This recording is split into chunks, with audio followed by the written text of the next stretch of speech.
David, and thank you everyone for inviting me here. This is a huge privilege, not because I'm the chief guest. I think it's a privilege mainly because I'm one of the parents who've had the opportunity, and I'll take this opportunity on behalf of all of you to put my hands together and thank Dhirubhai Ambani International School for doing what they're doing to our children.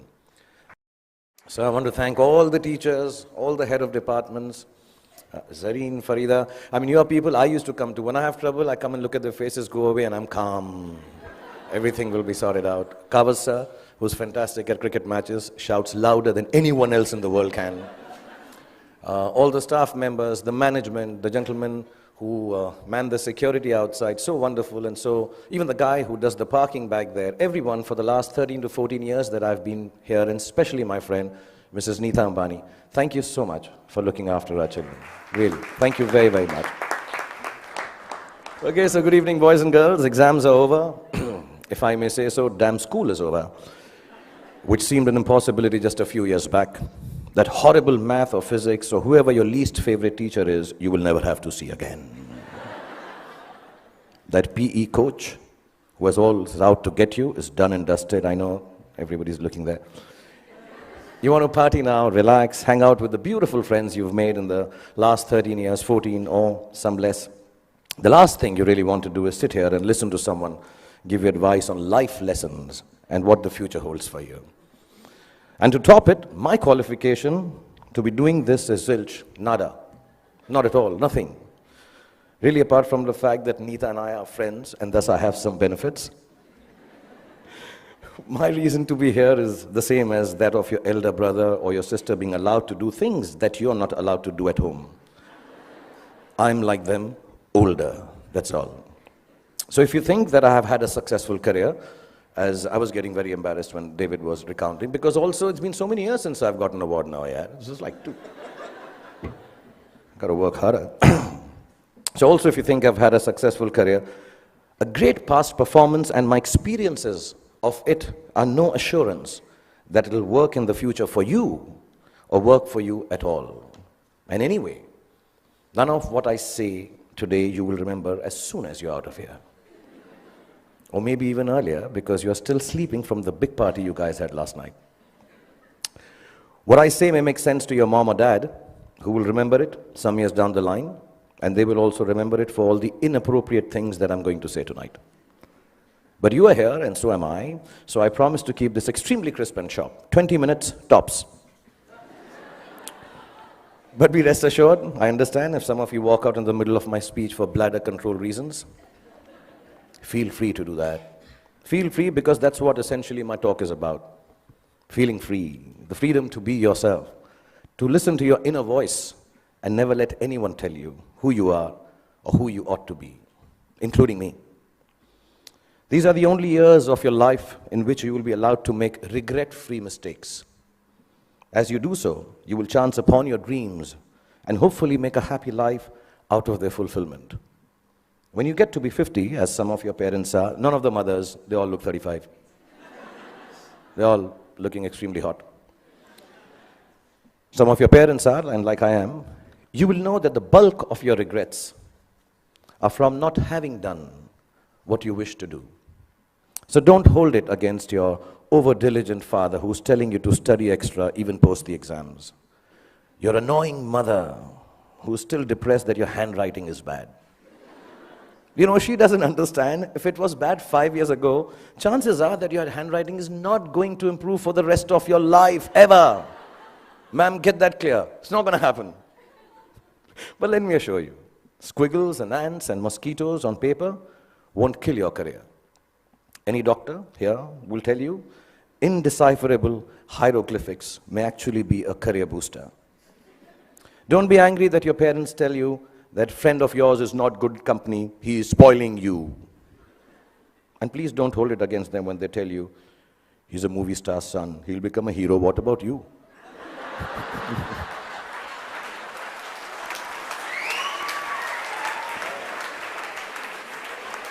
I mean, let me assure you, movie stars, sons and daughters also have to work. Basically, just don't grudge the old man and the old bag, ever. All us parents try to do is to make you happy with your choices by annoying you with hours that are actually your choices anyway. But you just don't know it yet. Your hormone levels are too high for you to understand this confusing logic. All you want to be is yourselves, and you're quite sure you know what that is. And I'm here tonight on your side only to confirm your conviction as you set forth into the big bad world from the loving shelter of Mrs. Neeta Ambani and all these wonderful and beautiful and warm teachers and faculty who have nurtured you to embark on your own journey through life. I was talking about parents because I think tonight is about parents. So I'm going to tell you something about my parents. My mother was top class. She was really cool. She loved me unconditionally, was beautiful, like all mothers are, and believed I will be the most famous man in the world, and I could do no wrong. In Delhi, they say, Hamara bachcha na is like the apple of my eye. Some Punjabi ladies make it bigger, like the pineapple of my eye. So I was the pineapple of my mother's eye.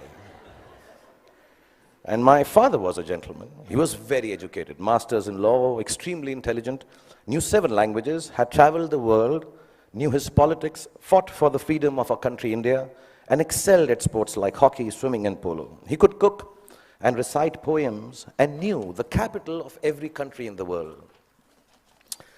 My father was also very, very poor. He was unemployed and struggling to make ends meet for 15 years of my life that I had the privilege of knowing him. From when I was 10 to when I was 15, not being able to afford fancy gifts for me, he would wrap up something old that belonged to him in newspapers and declare it as a birthday gift when my birthday came along.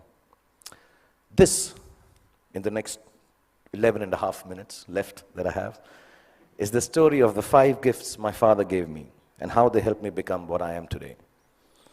When I was 10, my father gave me an old chess set.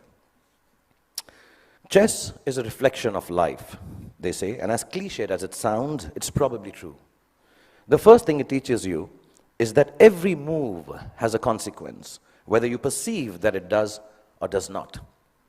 Nothing you do, not a single moment, is empty of living. So think of things through, not always, but often enough so your life does not feel as black and white and as uniform as the squares on a chessboard. Sometimes, in order to move forward, you might need to take a few steps back. And there's no loss in doing something that hurts in the short run, but proves worthwhile in time. Sometimes, the queen might seem sexier. They always do. But if she gets taken by your adversary straight after you save her, then you might be better off saving your castle or the bald bishop instead. So don't always choose that which seems more desirable if something tells you it's going to get you into a whole lot of trouble. What I mean is also about tonight, drive home while your wits are about you instead of staying and getting stoned senseless after the party here. You can't get anywhere in chess if you don't look out for the little ones around you, the small pawns. Life is like that too. If you forget the smallest of your people or become foolish enough to imagine that the little graces you are given are of no value, you end up nowhere. When you look around you, learn to notice all the tiny little things that make your existence privileged and special. Just the fact that you are here, in this very moment, at this fantastic school, in the company of such adoring parents, is the product of immense love, hard work, and sacrifice on the part of many people present here. Taking your blessings for granted is the most ungracious stupidity, both in chess and in life. Then there's what they call, I don't know how to pronounce it, but sounds very cool, the Zugzwang. The Zugzwang, yeah. It's a really cool word. It sounds like a Chinese aphrodisiac. Zugzwang. But it actually is German for, okay, I'll tone this down. Oh, fish, I got to get out of here. Anyway, for those of you who've never played the game, it's when you get so stuck that whichever move you make is a bad move. It'll happen to each and every one of you at some point in your lives for sure. A moment will come when it will look like there isn't anything going right and nothing you can do to prevent disaster. Ask me, I just finished Dilwale, followed it up with Fan. So, when you are in Zugzwang, kids, don't panic. Whenever there is trouble and you know there is no way out of disaster, don't panic. With a little embarrassment, you will survive it. Trust me. All you have to do is make a move. All you have to do is move on a bit. As the Cheshire Cat in Alice in Wonderland said, when Alice came to the fork in the road, if you don't know where you're going, it doesn't matter which road you take. I will add to it. As long as you take one road and don't keep standing in the middle of the fork until a truck runs you over. Often in Zugzwang, your enemy wins that particular move, but mostly you end up winning the game. There were no computers when I was a kid, nor were there iPhones for us to Google pornography on, while our parents were busy checking their selfie likes on Instagram. One of the most precious gifts my father gave me was an Italian typewriter. I learned how to use it from him, how to roll paper into the roller and press the lever, I don't know if you guys have seen a typewriter. Google it, yeah. Yeah, the clicking sound of the letters as I pressed them with my fingers, forming words on blank pages, fascinated me. To use a typewriter well, you needed diligence. One wrong letter, and the whole exercise had to be started all over again. We used something called Typex to erase our mistakes in those days. Not to sniff at during math classes. But too much Typex in math classes or in typewriting is unacceptable. So we had to learn how to move our fingers accurately, to make words out of thoughts with efficiency, and do it over and over again till we got it just right. As an adult, I have come to understand that there is nothing of more value than your capacity for diligence and your ability to work hard. If you can outwork your adversaries and your employees, you can ensure your own success in whatever it is you choose to do. Whatever you're doing, do it once. Then do it one more time, even more carefully. Practice will make everything seem easier. Be diligent. Be thorough. Think of every job you do as the first one. So you have to get it right or you won't be able to impress everyone. And at the same time, do it as your last job, as if you will not get a chance to do it again ever. Don't just outwork yourself. Only parents clapping. In fact, you can outwork yourself. If you can outwork yourself, then pretty much nothing can prevent you from glorying. Then my father gave me a camera. And the most beautiful thing about it was that it did not work. We all have those Leica ones, old ones, which don't work, look really cool. I learned that things don't always have to be functional to fulfill a need. That sometimes when things are broken, the greatest creativity emanates from their fragments.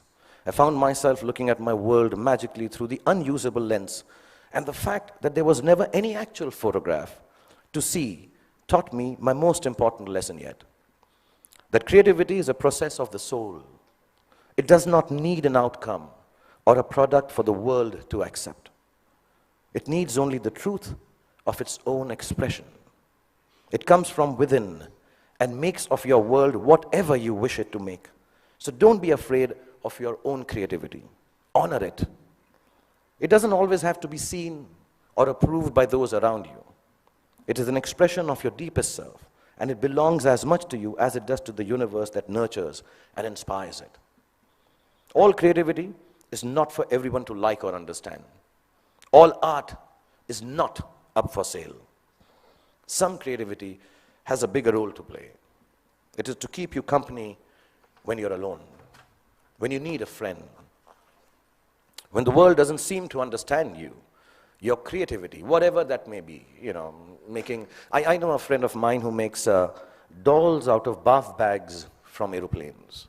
Whatever your creativity is, your creativity will be the only thing that will keep you inspired and satisfied. Honor it to the end, whatever it may be. Mine is poetry. I write rubbish poetry. It's so bad that sometimes I cringe to read it myself. It's crap. But I write it. It is my secret place. It is mine to make me feel free and happy. So you find yours, and if the world loves it, good. If it doesn't, even better, because now you will truly have a friend. So keep your creativity intact. My father was a funny guy. He had the capacity to turn any kind of serious situation in a way that it seemed less stressful, with a bit of humor. Without a sense of humor, the world will always be a dull and dreary place. No darkness or despair should ever be beyond a good and a hearty laugh. I'm going to tell you a few incidents. If you're not bored, I have about 7.5 minutes left.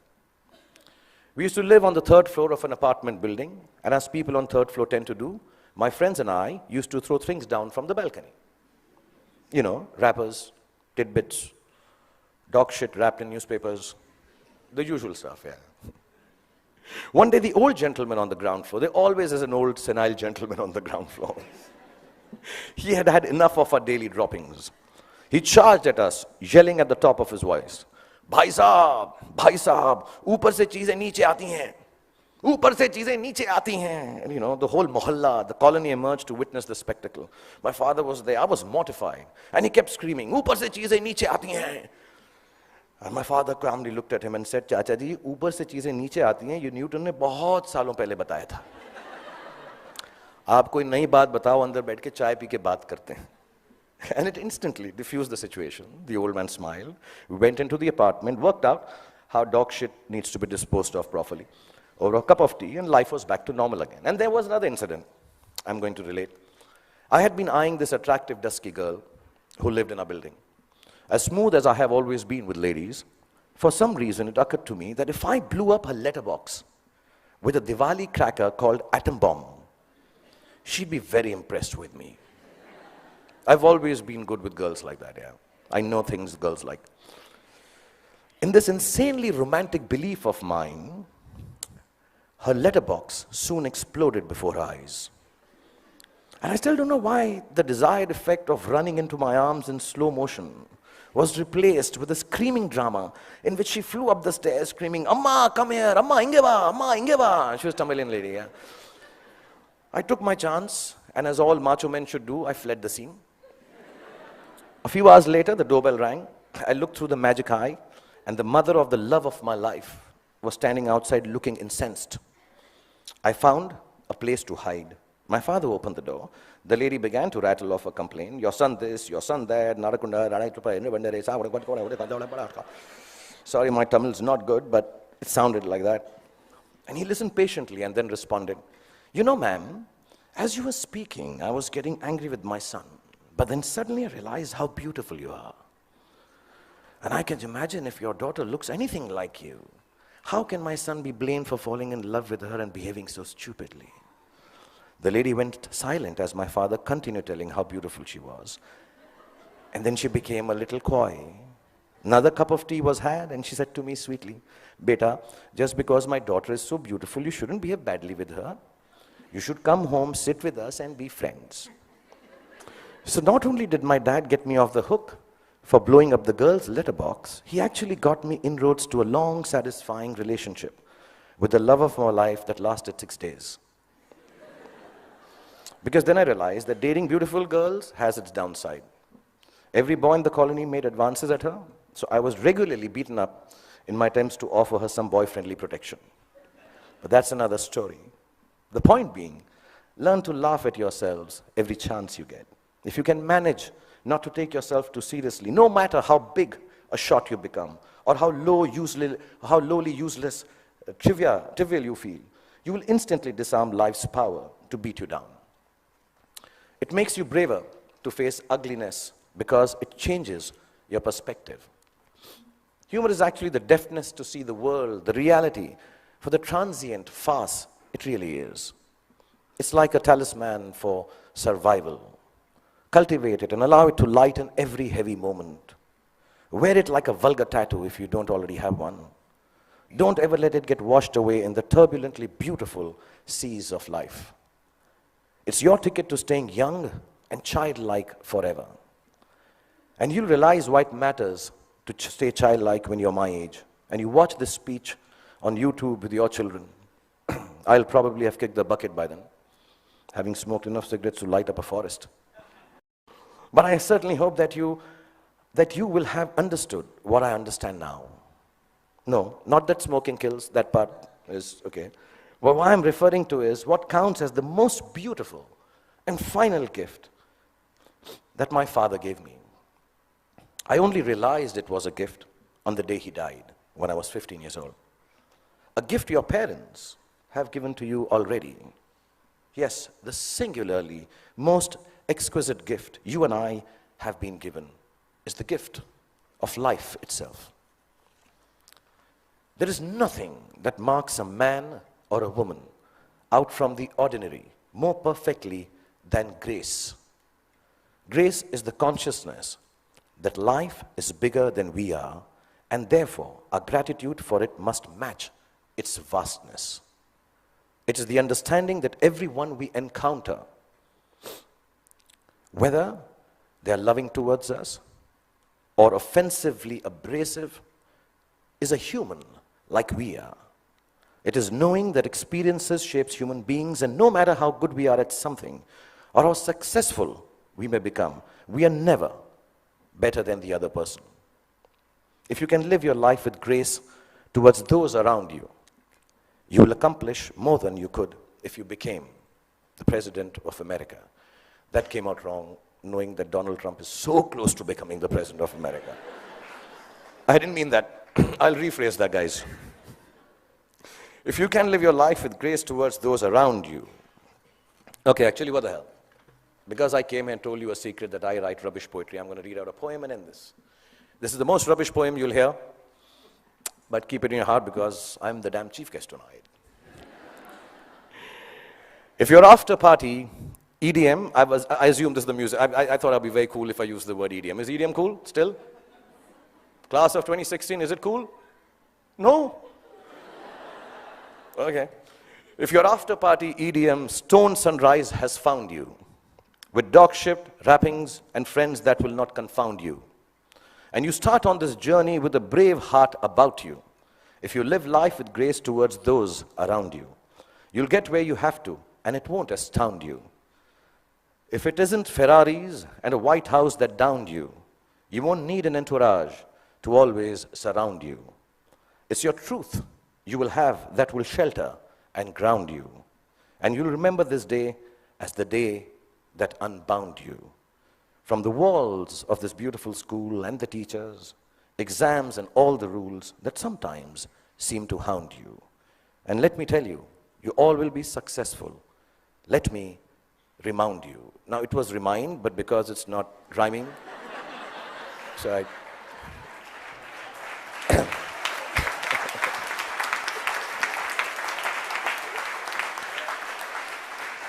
So boys and girls, go forth, be free, have fun, make wrong choices, make mistakes. You will still succeed because the gift of education you have from this wonderful institution called Dhirubhai Ambani International School. The love Nita has given you and the genes that your parents have provided you with will always look after you. And when you succeed, don't forget to thank your least favorite teacher, because he or she actually cared for you the most. Love you all and be happy.